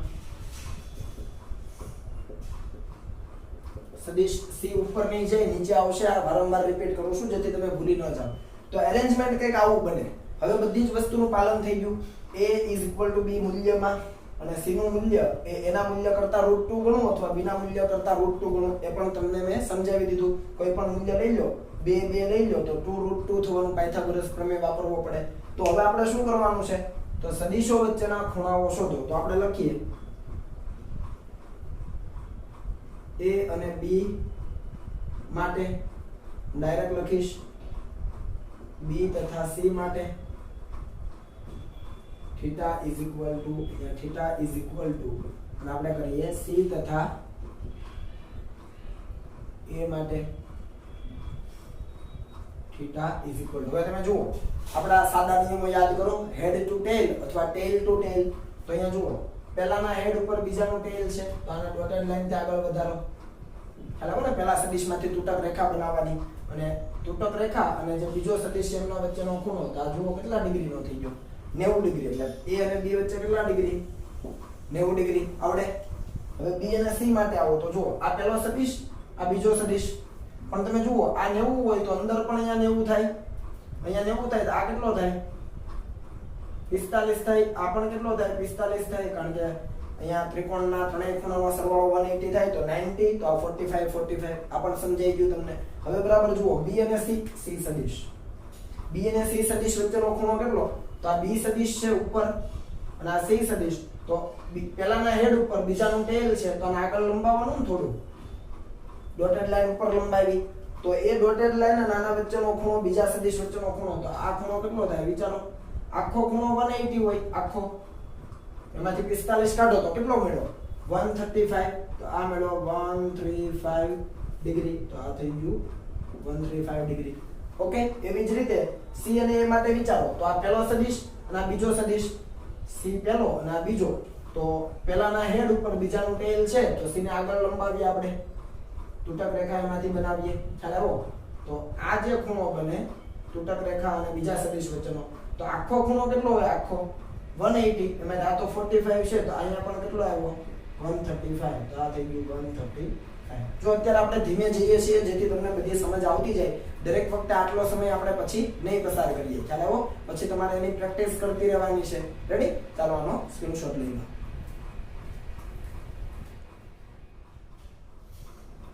ત્યાર પછીના દાખલા જોઈએ. તો આપણે કીધું છે કે જો સદિશ a બરાબર 4i - 3j તથા સદિશ b બરાબર 6i + 8j હોય તો સદિશ a પ્લસ સદિશ b નું મૂલ્ય અને દિશા શોધો. તમે જુઓ, બંને સદિશોનો સરવાળો છે, એનું મૂલ્ય અને દિશા શોધવાની કીધી છે, અને બંને સદિશો ઓલરેડી આપણને આપેલા છે. તમે અહીંયા જોઈ શકો કે સદિશ a નું x અક્ષ પરનું મૂલ્ય કેટલું? 4 એકમ, અને આ y અક્ષ પરનું છે કે -y અક્ષ પરનું? તો કે અહીંયા -j છે, એનો મતલબ કે -y અક્ષ પરનું. મેં તમને ગયા લેક્ચરમાં કીધેલું. તો -y અક્ષ પરનું મૂલ્ય છે 3 એકમ. એવી જ રીતે b સદિશનું x અક્ષ પરનું 6 એકમ અને y અક્ષ પરનું ધન y અક્ષ પરનું 8 એકમ. આપણને એની જરૂર નથી, પણ ખ્યાલ તો હોવો જોઈએ ને, બરાબર? તો આપણે સૌથી પહેલા મેળવી લઈએ a + b. તો a + b ને હું કહી દઉં પરિણામી સદિશ r = a સદિશ + b સદિશ. કિંમતો મૂકીએ તો 4i - 3j વત્તા આ સદિશ a લખો, વત્તા b સદિશ એટલે 6i + 8j. અને મેં તમને રૂલ શું કીધેલો કે સરવાળો કે બાદબાકી કરો તો i માં i નો સરવાળો કે બાદબાકી થાય, અને જેનો જેમાં સરવાળો કે બાદબાકી થાય. તો તમે જુઓ, i નો i માં સરવાળો કરો તો અહીંયા 4 + 6 એટલે 10i થઈ જાય. અને અહીંયા જે કેરેટ કોમન કાઢો, અહીંયા -3 અને +8 એટલે અહીંયા +5 જે કેરેટ થઈ જાય ચેક કરો. ખ્યાલ આવ્યો? આઈ નો આઈ સાથે સરવાળો બાદબાકી, જેનો જે સાથે સરવાળો બાદબાકી, તો આપણને પરિણામી સદિશ r મળી ગયો, જેને આપણે ઓલરેડી a + b કીધેલો જ છે, પણ ટૂંકમાં દર્શાવવા મેં r લઈ લીધો. આનું મૂલ્ય અને દિશા જોઈએ તો r નું મૂલ્ય કેટલું યાદ કરો, ઘટકોના વર્ગોના સરવાળાનું વર્ગમૂળ યાદ આવે. આ ઘટક છે ને આ પણ ઘટક છે, તો આપણે લખી શકીએ 10 નો વર્ગ વત્તા 5 નો વર્ગ ઘટકોના વર્ગોના સરવાળાનું વર્ગમૂળ. આ કેટલું થાય? 100 અને 25 125. તો અંડર રૂટમાં 125, તો અંડર રૂટમાં 25 ગુણ્યા 5 લખાય, તો આ જવાબ થઈ ગયો 5√5 એકમ. અહીંયા કોઈ સેન્ટીમીટર કે મીટર કે અત્યારે નથી આપ્યું, તો આ જવાબ થઈ ગયો મૂલ્યમાં. ક્લિયર છે? ઓકે, ચાલો એનું આપણને દિશા જોઈએ છે, તો tan θ લઈએ. હવે પરિણામી સદિશ છે, પરિણામી સદિશ, તો આ પરિણામી સદિશનો x ઘટક કહેવાય, કેમ કે અહીંયા i કેરેટ છે, તો અહીંયા લખી શકું rx i કેરેટ વત્તા ry j કેરેટ લખાય. j કેરેટ સાથે હોય y અક્ષ પરનો ઘટક હોય, i કેરેટ સાથે હોય એ x અક્ષ પરનો ઘટક હોય. અને આપણે કીધેલું કે ધારી લો કે x અક્ષ સાથેનો ખૂણો છે θ, તો શું લખાય અહીંયા? તો કે પરિણામી સદિશ છે એનું આપણને જોઈએ છે, બરાબર. આ પરિણામી સદિશ જ થયો ને, a + b શું થયું? પરિણામી સદિશ. એની દિશા જોઈતી હોય તો અહીંયા હું લખું છું rx અને અહીંયા લખું ry. તો આનો મતલબ શું થયો? આ ખૂણો કોની સાથે બનેલો છે? x અક્ષની દિશા સાથે. સમજ્યા? આ વસ્તુ આપણે થિયરીમાં હમણાં જ જોઈ. તો જેની સાથે ખૂણો બન્યો હોય એ ઘટક છેદમાં આવે. ઓકે, આની અંદર કિંમતો મૂકી દો તો શું આવે? ry કેટલો છે? આ બંનેને સરખાવો તો j કેરેટ એટલે ry બરાબર 5 અને rx તો આ બંનેને સરખાવો તો i કેરેટ સરખા, તો rx બરાબર 10. તો આ થઈ ગયું 1/2. તો આના ઉપરથી θ કેટલો થઈ ગયો? tan ઇન્વર્સ, કેમ કે આ બાજુ tan હોય તો સામે જાય તો tan - 1 એટલે કે tan ઇન્વર્સ 1/2 થઈ જાય. તો આ થઈ ગયા આપણા જવાબો. દિશા પણ મળી ગઈ અને અહીંયા મૂલ્ય પણ મળી ગયું. ક્લિયર? ચાલો ત્યાર પછીનો દાખલો જોઈએ. આપણને કીધું છે કે જો બે એકમ સદિશો છે એનો સરવાળો પણ એકમ સદિશ હોય, બરાબર. જોજો, જો બે એકમ સદિશો છે એનો સરવાળો પણ એકમ સદિશ હોય તો એ બંને એકમ સદિશોની બાદબાકીનું મૂલ્ય શોધો. તો આપણને જે પેલા શરત આપી છે એ આપણે સમજીએ કે બે એકમ સદિશો લઈ લઈએ, એનો સરવાળો પણ એકમ સદિશ. તો ધારી લઈએ કે ધારો કે n1 કેરેટ અને n2 કેરેટ એકમ સદિશો છે. ક્લિયર? તો આ બંનેનો સરવાળો જુઓ, બે એકમ સદિશોનો સરવાળો કરીએ, એ પણ એકમ સદિશ છે. તો આપણે લખીએ કે એનો સરવાળો આપણે લખીએ સમ કરીએ sum, સરવાળા માટે સમ લખું તો એ પણ પોતે એકમ સદિશ છે. તો n1 કેરેટ વત્તા n2 કેરેટ રકમ પરથી ખ્યાલ આવ્યા? જુઓ તો બંને એકમ સદિશોનો સરવાળો = પરિણામી સદિશ, પણ એ પોતે પણ એકમ સદિશ છે. તો આપણને આ બંને એકમ સદિશો વચ્ચેનો જો ખૂણો મળી જાય તો આપણું કામ થઈ જાય. તો બંનેની બાદબાકીનું મૂલ્ય આપણે શોધી શકીએ. ખ્યાલ આવ્યો? કેમ કે આપણી પાસે કોઈ પણ બે સદિશોની બાદબાકીનું સૂત્ર શું છે? મૂલ્યમાં આપણને મૂલ્ય જોઈએ છે. જુઓ બાદબાકીનું મૂલ્ય under રૂટમાં a² + b² - 2ab cos θ. યાદ આવે કઈ આવું? રેડી? તો એ પ્રમાણે આપણે આગળ વધી શકીએ. તો આનું આપણને મૂલ્ય મળી જાય. તો આનું મૂલ્ય કેટલું? તો કે ns = વર્ગમૂળમાં શું થશે વિચારો? તો વર્ગમૂળમાં થશે અહીંયા થવાનું n1 નો વર્ગ વત્તા અહીંયા થશે n2 નો વર્ગ વત્તા 2 time n1 n2 cos θ. Clear છે? શું કર્યું? મૂલ્ય લીધું છે. અહીંયા લખું છું મૂલ્ય. કોનું મૂલ્ય? બંને એકમ સદિશોના સરવાળાનો જે પરિણામી સદિશ મળ્યો એનું મૂલ્ય આપણે લખ્યું અંડર રૂટમાં પહેલાનો વર્ગ વત્તા બીજાનો વર્ગ વત્તા 2 ટાઈમ પહેલો બીજું cos θ, જ્યાં θ બંને વચ્ચેનો ખૂણો. તો લખી દઉં જ્યાં θ n1 કેરેટ અને n2 કેરેટ વચ્ચેનો ખૂણો છે. ખ્યાલ આવું? પણ રકમની શરત જુઓ તો શું છે કે આપેલા બંને સદિશો એકમ સદિશો, આ પોતે પણ એકમ સદિશ છે. તો આ તો બધા મૂલ્ય છે, n1 n2 અને ns બધા મૂલ્ય છે. તો બધાનું મૂલ્ય કેટલું થાય? 1 થાય. તો આપણે લખીએ કે 1 અહીંયા અંડર રૂટમાં શું થશે? અંડર રૂટમાં થશે 1 + 1 + 2 × 1 × 1 × cos θ. તો અહીંયા થઈ જશે 2 cos θ. સમજ્યા? કેમ? કારણ કે n1 = n2 = ns = 1 બધા એકમ સદિશો છે ઓકે આના ઉપરથી આપણને થીટા મળી જાય તો થીટા કેટલો મળે જુઓ તો આ બાજુ વર્ગ કરીએ બંને બાજુ તો એકનો વર્ગ તો એક જ રહેવાનો તો આ થઈ ગયું 1 = આ થઈ ગયું 2 + 2 cos θ રેડી એક 1 + 2 અને 2 cos θ અહીંયા તો આ 2 બહાર કાઢી લઈએ તો 1 પ્લસ આ શું થવાનું cos θ રેડી આ 2 ને છેદમાં જવા દઈએ આના ઉપરથી આપણને શું મળે 1 + cos θ = 1/2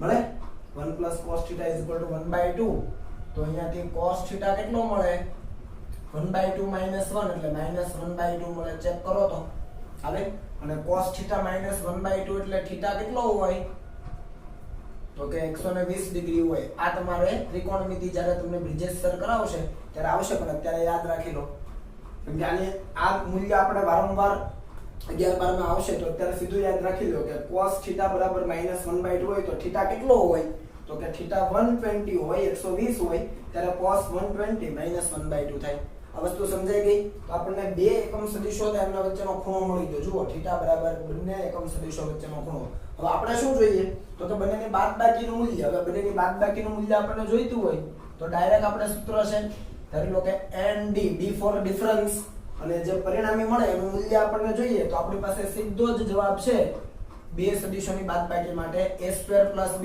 - 2ab cos θ તો અહીંયા લખાય n1² + n2² - 2n1 n2 cos θ આ વસ્તુ હવે સીધી સમજાય કે ના સમજાય જુઓ તો બંને સદિશોની બાદબાકીનું મૂલ્ય આપણને જોઈએ છે એકમ સદિશોની બાદબાકીનું તો આ ક્લિયર છે ઓકે અહીંયા n1 n2 બધા કેટલા એકમ સદિશો છે તો 1 થાય જો આને 1 નહીં લખીએ કારણ કે આપણને એની બાદબાકીનું તો મૂલ્ય જોઈએ છે ઓકે તો અહીંયા કિંમતો મૂકીએ તો શું આવે તો વર્ગમૂળમાં 1 + 1 - 2 n1 n2 તો 1 છે અને cos 120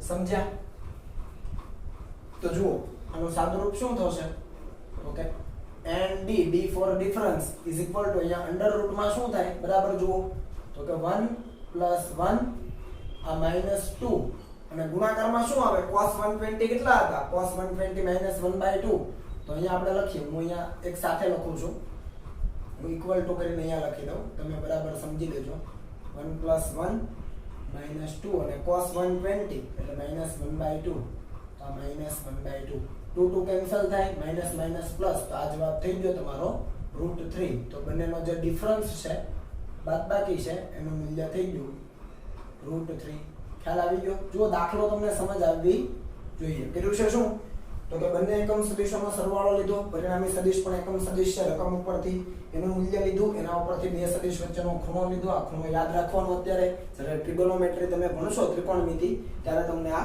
સમજાવી દેશે બ્રિજેશ સર ઓકે અને પછી આપણા ડિફરન્સ માટેનું સૂત્ર છે આપણે બે સદિશોની બાદબાકી હોય તો સાદું સૂત્ર છે under રૂટમાં a² + b² - 2ab cos θ તો એનું આપણે ફોલો કર્યું છે અહીંયા બે સદિશો તરીકે n1 અને n2 છે તો એ પ્રમાણે આપણે અહીંયા વેલ્યુ પુટ કરી છે મૂકી છે ઓકે સાદું રૂપ આપો તમને ડિફરન્સનું મૂલ્ય મળી જાય √3 ત્યાર પછીનો દાખલો જુઓ ઈઝી છે ત્રણ સદિશો આપ્યા છે a સદિશ બરાબર 2i + j b સદિશ બરાબર 3j - k અને c = 6i - 2k કેરેટ તો a સદિશ -2 ટાઈમ b સદિશ + 3 ટાઈમ્સ c સદિશની કિંમત શોધો કરવાનું કંઈ જ નથી b સદિશ છે એને 2 વડે ગુણી દો એટલે 2b સદિશ મળી જાય અહીંયા 2 વડે ગુણો અહીંયા પણ 2 વડે અને c સદિશ છે એને 3 વડે ગુણો બંને બાજુ અને પછી જે પ્રમાણે તમને કીધું છે એ પ્રમાણે કરી દો તો આપણે સીધી જ કિંમતો મૂકી દઈએ જુઓ કે સદિશ a -2 ટાઈમ્સ સદિશ b + 3 ટાઈમ્સ સદિશ c ડાયરેક્ટ લખીએ સદિશ એમાં કંઈ કરવાનું છે કંઈ નથી કરવાનું સીધી કિંમતો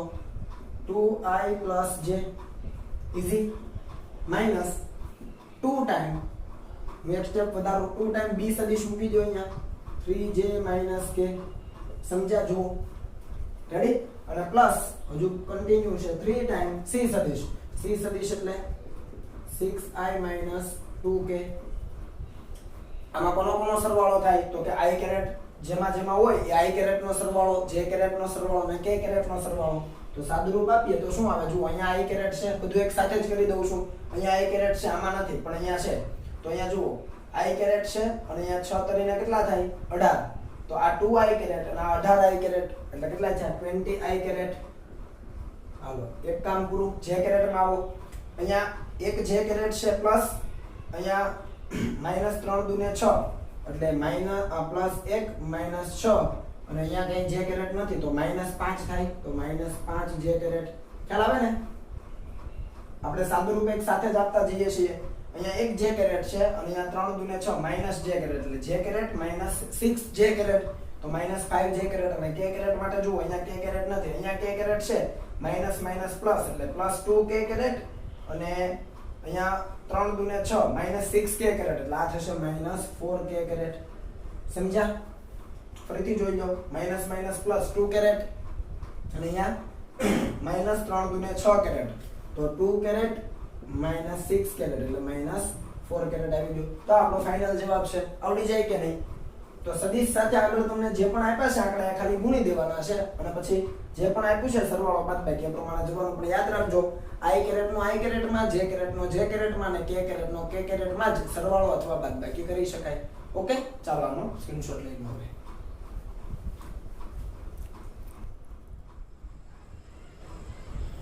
ત્યાર પછીનો દાખલો જોઈએ. તો આપણને કીધું છે કે જો કોઈ કણ P235 પરથી Q345 પર જાય તો તેનો સ્થાનાંતર સદિશ શોધો. હવે ઓલરેડી આપણે એક આકૃતિ લીધેલી થિયરીમાં ત્યારે મેં કીધેલું કે x1 y1 z1 થી x2 y2 z2 સ્થાન પર જાય તેનો સ્થાનાંતર સદિશ કઈ રીતે શોધી શકાય? આપણે જોયેલું હતું x2 - x1 * i કેરેટ વત્તા y2 - y1 j કેરેટ વત્તા z2 - z1 k કેરેટ. તો એના જેવી જ પરિસ્થિતિ છે. અને x1 y1 z1 કહેવાય, x2 y2 z2 કહેવાય. આ અંતિમ સ્થાન છે, આ પ્રારંભિક સ્થાન છે. તો હું ડાયરેક્ટ સ્થાનાંતર સદિશ લખું તો હવે તમને ખ્યાલ આવી જાય. ડાયરેક્ટ સ્થાનાંતર સદિશ ડેલ્ટા r સદિશ પણ કહી શકાય કેમ કે સ્થાનાંતર છે તો તફાવત હોય. બરાબર છે? આ સ્થાનાંતર સદિશને આપણે ડેલ્ટા r કહીએ પણ પોતે સદિશ છે એટલે ઉપર એરો કરી દીધો છે. તો અહીંયા લખાય r2 - r1. આપણે થિયરીમાં કેપિટલ R કરેલો બરાબર, પણ સ્થાનાંતરને ડેલ્ટા તરીકે આપણે દર્શાવીએ કારણ કે સ્થાન સદિશનો તફાવત છે અને તફાવતને આપણે ડેલ્ટા તરીકે લઈએ. તો અહીંયા ખરેખર આને શું લખાય? તો આપણને ખબર છે, મેં તમને લખીને આપ્યું હતું x1 i કેરેટ વત્તા y1 j કેરેટ વત્તા z1 k કેરેટ. યાદ આવે છે? થિયરી જોજો. એવી રીતે અહીંયા x2 i કેરેટ વત્તા y2 j કેરેટ વત્તા z2 k કેરેટ. તો એ પ્રમાણે જો વિચારીએ તો આ અંતિમ છે એટલે લખાય 3i caret plus 4j caret minus 5k caret sorry plus 5k caret. સમજ્યા? એટલે બધા ઘટકો તો પોઝિટિવ છે, નિયમના માઈનસ અને અહીંયા શું આવે 2i caret plus 3j caret plus 5k caret. સમજ્યા? પહેલો છે x યામ દર્શાવે, બીજો y યામ, ત્રીજો z યામ. એવું સેમ અહીંયા તો આ લખ્યું બરાબર છે 3i plus 4j plus 5k. એવી રીતે 2i plus 3j plus 5k. i માંથી i બાદ કરો, j માંથી j બાદ કરો, k માંથી k બાદ કરો. ચાલો અહીંયા 3i minus 2i એટલે શું બચ્યું? ખાલી i બચ્યો. 4j minus 3j એટલે પ્લસ j બચ્યો. અને અહીંયા 5k minus 5k તો તમે લખી શકો 0k કેરેટ. શૂન્ય સદિશ થયો આ, પણ એ ન લખો તો ચાલે. તમે ખાલી i કેરેટ વત્તા j કેરેટ લખો તો આ આપણો જવાબ છે. 0k કેરેટ લખો તો કઈ ખોટું નથી કેમ કે 5k minus 5k 0 થવાનું. ખ્યાલ આવે? તો ઈઝી છે આ. ઓકે, અંતિમ માઈનસ પ્રારંભિક સ્થાન સદિશ કરી દીધો એટલે આપણો જવાબ આવી ગયો સ્થાનાંતર સદિશ. ત્યાર પછી એક ઈઝી દાખલો લીધો. જુઓ નાનો એવો કે એક કણ પર શિરોલંબ સાથે 60 ડિગ્રીના ખૂણે 5 ન્યૂટનનું બળ લાગે છે તો તેનો શિરોલંબ ઘટક શોધો. હવે જુઓ તો કણ છે એના ઉપર શિરોલંબ સાથે 60 ડિગ્રીના ખૂણે હું પરિસ્થિતિ દર્શાવું તો હું કાર્ટેશિયન યામ પદ્ધતિ ખાલી લઈ લઉં તો આ x યામ, આ y યામ અને સમક્ષિતિજ કહેવાય, આ શિરોલંબ કહેવાય. x અક્ષ સમક્ષિતિજ, y અક્ષ શિરોલંબ. અને કણ ધારી લો કે અહીંયા છે, સપોઝ આપણે 60 ડિગ્રી કીધો છે તો 45 હોય એનાથી થોડાક આગળ. તો અહીંયા કોઈ કણ છે, ધારી લો કે p કણ છે તો એના ઉપર કોઈ બળ લાગે છે અને એ બળ અહીંયાથી આપણે દર્શાવીએ તો આ રીતે દર્શાવાય. બળ કેટલું લાગે છે તો આપણને એ આપ્યું છે 5 ન્યૂટનનું એટલે કે F સદિશ અથવા F આપણને મૂલ્ય આપ્યું છે 5 ન્યૂટન અને એની દિશા ઓલરેડી આપી છે શિરોલંબ સાથે 60 ડિગ્રીનો ખૂણો. તો આ થયો 60 ડિગ્રીનો ખૂણો. ખ્યાલ આવ્યો? ઓકે, બરાબર જોઈ લો. કણ ઉપર શિરોલંબ સાથે 60 ડિગ્રીના ખૂણે 5 ન્યૂટનનું બળ લાગે તો એનો શિરોલંબ ઘટક જોઈએ છે. હવે આપણને ખબર છે કે બળ આ બાજુ 60 ડિગ્રીનો ખૂણો બનાવેલ, આ ઘટક કયો હોય? F cos 60. તમે એવું હોય તો તમે લંબ પાડી શકો. આવી રીતે અહીંયા લંબ પાડી દો, તમને ખ્યાલ આવી જાય કે આટલો જે ઘટક મળવાનો તે કેટલો હોય? F cos 60 હોય. અને એવી જ રીતે તમે નીચે લંબ પાડો આ રીતે, તો આ જે તમને ઘટક મળવાનો છે આટલો, એ કેટલો હોય? F sin 60 હોય. આ તો હવે આવડે ને, જે બાજુ ખૂણો બને એ cos ઘટક હોય. તો આપણને શિરોલંબ ઘટક કીધો છે, એનો મતલબ કે આપણને જોઈએ છે F cos 60 is equal to 5 into, કેમ કે F બરાબર તો 5 છે અને cos 60 એટલે 1/2, તો આ થઈ ગયો 2.5 ન્યૂટન. આટલો ઈઝી જવાબ છે. એવી રીતે તમને સમક્ષિતિજ ઘટક પણ પૂછી શકાય. રેડી? તો તમને ઘટકો યાદ હશે તો તમારું કામ ઈઝીલી થઈ શકશે. ત્યાર પછી જુઓ, આ અગત્યનો છે. આ ટાઈપનો તમને દાખલો પૂછી શકાય કે એક સદિશ છે A is equal to 3i plus 4j caret અને સદિશ B છે 7i plus 24j caret હોય તો B ના મૂલ્યનો, બરાબર સમજજો, B સદિશના મૂલ્ય જેટલો અને A સદિશની દિશામાં હોય એવો આપણે સદિશ શોધવાનો છે. ટૂંકમાં કોઈ ત્રીજો એવો સદિશ મેળવવાનો છે કે જેનું મૂલ્ય B ના મૂલ્ય જેટલું હોય, B સદિશના મૂલ્ય જેટલું, અને એની દિશા A સદિશની દિશામાં હોય. તો બરાબર સમજો, B ના મૂલ્યનો હોય તો B નું મૂલ્ય પહેલા શોધી લઈએ આપણે. તો જુઓ, B નું મૂલ્ય અથવા ખાલી B, તો આપણે કીધું હતું ઘટકોના વર્ગોના સરવાળાનું વર્ગમૂળ. એટલે વર્ગમૂળમાં શું આવે? તો કે 7 નો વર્ગ વત્તા 24 નો વર્ગ. હવે આ તમને ખબર છે ત્રિપુટી છે 7 24 ની, તો આ થઈ ગયું 25 એકમ. તો જુઓ, જે નવો સદિશ છે એનું મૂલ્ય કેટલું? તો કે B ના મૂલ્ય જેટલું. તો B નું મૂલ્ય છે 25, એનો મતલબ કે નવો સદિશ છે એનું મૂલ્ય પણ 25 એકમ થવાનું. સિમ્પલ, રકમની શરત પ્રમાણે જ આગળ જઈએ છીએ. અને બીજું કે A સદિશની દિશામાં હોય એવો, હવે A સદિશની દિશામાં કયો સદિશ હોય? એનો એકમ સદિશ હોય. યાદ કરો, A સદિશની દિશામાં કયો સદિશ હોય? એનો એકમ સદિશ હોય. તો લખીએ સદિશ A નો એકમ સદિશ. સદિશ A નો કયો સદિશ? એકમ સદિશ. જેને આપણે શું લખી શકીએ? A કેરેટ લખી શકીએ. અને A કેરેટની વ્યાખ્યા શું હતી? તો કે સદિશના છેદમાં સદિશનું મૂલ્ય. યાદ આવે? સદિશના છેદમાં સદિશનું મૂલ્ય એને કહેવાય આપેલા સદિશનો એકમ સદિશ. સદિશ A કેટલો? 3i plus 4j. અને એનું મૂલ્ય લઈ લઈએ આપણે તો શું આવે? 3 નો વર્ગ વત્તા 4 નો વર્ગ. હવે તમને ડાયરેક્ટ આવડતું હોય તો તમે ડાયરેક્ટ 5 લખી શકો. ઘટકોના વર્ગોના સરવાળાનું વર્ગમૂળ. તો આ જવાબ થઈ ગયો A કેરેટનો કેટલો થઈ જાય? 3i plus 4j divided by 5. તો તમે જુઓ, દિશા પણ મળી ગઈ. A સદિશની દિશામાં કયો સદિશ હોય? તો કે એનો એકમ સદિશ હોય. તો નવો સદિશ છે એનું મૂલ્ય આટલું, B ના મૂલ્ય જેટલું, અને એની દિશા કઈ દિશામાં? A કેરેટની દિશામાં. તો હું અહીંયા લખું તો તમને આઈડિયા આવે. જુઓ તો, નવો સદિશ is equal to એનું મૂલ્ય B ના મૂલ્ય જેટલું અને એની દિશા હોય. તો આ બરાબર લખ્યું. જુઓ, કોઈ પણ સદિશને આપણે દર્શાવવું હોય તો એનું મૂલ્ય જોઈએ અને એની દિશા જોઈએ. તો નવા સદિશનું મૂલ્ય તો આપણને કીધું છે B ના મૂલ્ય જેટલું, અને એની દિશા ક્યાં? તો કે એની દિશામાં હોવું જોઈએ. એની દિશામાં તો એકમ સદિશ હોય. તો મેં A કેપ લખ્યું. સમજ પડી આ વસ્તુ? ઓકે. B ની કિંમત કેટલી છે મૂલ્યમાં? તો કે 25 છે. અને A કેપ કેટલો છે? તો કે 3i plus 4j divided by 5. 25 ભાગ્યા 5 એટલે આ થઈ ગયું 5, અને અંદર આપી દો તો આ થઈ ગયું 5 તરી 15i કેરેટ વત્તા 5 ચોકું ને 20 j કેરેટ. તો આ આપણને નવો સદિશ મળી ગયો. જુઓ, ખ્યાલ આવી જાય? કમ્પ્લીટ. તમને આમ પણ ખબર પડી જાય. આપણને શું કીધું છે? A ની દિશાનો એકમ સદિશ છે, એટલે જે દિશામાં A હોય એ જ દિશામાં આપણો નવો સદિશ છે. તો તમે આ બંનેને જુઓ, અહીંયાથી કોમન શું નીકળે? 5 કોમન નીકળે. મીન્સ કે આ બચ્યું એ જુઓ 5 છે, એ સિવાયનો બેઠું આ જ છે. જુઓ તો 3i plus 4j અને into 5. એટલે નવો સદિશ છે એ સદિશ કરતા લંબાઈમાં 5 ગણો હશે. સમજાયું? કેમ કે આ પોતે જે આ છે એ જ આ છે, તો આ તો એ સદિશ જ છે, એને ગુણ્યા 5. એટલે નવો સદિશ એ સદિશ એ કરતા લંબાઈમાં 5 ગણો હશે, એવું પણ સમજી શકો. ખ્યાલ આવ્યો? તો આ વસ્તુ ક્લિયર થઈ ગઈ. ચાલો, ત્યાર પછી આપણને કીધું છે કે બે સદિશો છે i caret minus 3j caret plus 2k caret અને 3i plus 6j minus 7k caret. આ સદિશમાં કયો સદિશ આપણે ઉમેરીએ એટલે આ બે સદિશ તો છે જ આપણી પાસે, એની અંદર ત્રીજો કયો ઉમેરીએ, આને A કહીએ આને B કહીએ, તો ત્રીજો કયો ઉમેરીએ, ધારી લો કે C, કે જેથી કરીને પરિણામી સદિશ આપણને જે મળે છે એ y અક્ષની દિશાનો એકમ સદિશ હોય. y અક્ષની દિશાનો એકમ સદિશ એટલે પ્લસ j કેરેટ, અહીંયા નેગેટિવ y નથી કીધું, નેગેટિવ y કીધું તો માઈનસ j કેરેટ, એટલે અહીંયા ખાલી y છે એટલે આપણે પોઝિટિવ જ ધ્યાનમાં લઈશું. તો પરિણામી સદિશ y અક્ષની દિશાનો એકમ સદિશ કીધો છે, તો એનો મતલબ આવો થયો કે પહેલા સદિશને હું A કહી દઉં વત્તા બીજાને હું B કહી દઉં, અને આપણે કીધું છે કે આમાં ત્રીજો સદિશ કયો ઉમેરીએ, એટલે કે ત્રીજો સદિશ ધારી લો કે C છે, તો આ ત્રણેયનો સરવાળો એટલે કે પરિણામી સદિશ એ y અક્ષની દિશાનો એકમ સદિશ મળે, મીન્સ કે j કેપ મળવો જોઈએ. શરત સમજ પડી? જુઓ, બે સદિશમાં A અને B બે સદિશો જે આપ્યા છે એમાં ત્રીજો સદિશ ઉમેરો તો પરિણામી સદિશ y અક્ષની દિશાનો એકમ સદિશ છે C મને જોઈએ છે, બરાબર.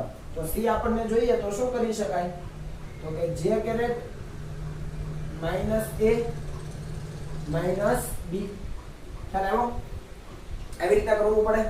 તો હવે આની અંદર કિંમતો આપણે મૂકીએ તો જુઓ, C સદિશ is equal to j cap તો એઝ ઇટ ઇઝ છે જ, કંઈ ના હોય તો ગુણાકારમાં આગળ 1 હોય, માઈનસ, હવે A પોતે માઈનસ છે તો એ માઈનસ અહીંયા લાગતા જાય ને, સમજાય? અથવા અહીંયા લખી દઈએ, ચાલો, I minus 3j plus 2k અને માઈનસ B, B એટલે અહીંયા 3i plus 6j minus 7k. ખ્યાલ આવ્યો? ખાલી A અને B ની કિંમત મૂકી દીધી, તમે રકમ અલગથી લખી લેજો, આને તમે A કહી દેજો સોલ્યુશનમાં અને આને તમે B કહી દેજો. રેડી? તો A ની કિંમત 2 થી મુકાઈ ગઈ, B ની કિંમત અહીંયા 2 થી મુકાઈ ગઈ, તો નવો સદિશ C કેટલો મળે, તો તમે જુઓ I કેરેટની વાત કરો તો અહીંયા માઈનસ I અને અહીંયા માઈનસ 3i, એટલે આ થઈ ગયું માઈનસ 4i. ઓકે, j કેરેટની વાત કરો, અહીંયા j minus minus plus 3j એટલે 4j થઈ ગયું, અને અહીંયા માઈનસ 6j એટલે 4j માઈનસ 6j એટલે અહીંયા થઈ ગયું માઈનસ 2j.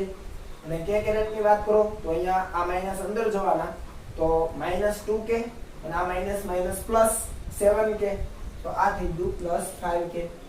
સાદું રૂપ બરાબર આપજો, I કેરેટનું I માં, j કેરેટનું j માં ને k કેરેટનું k માં, સરવાળો બાદબાકી જે થાય એ કરવાનું.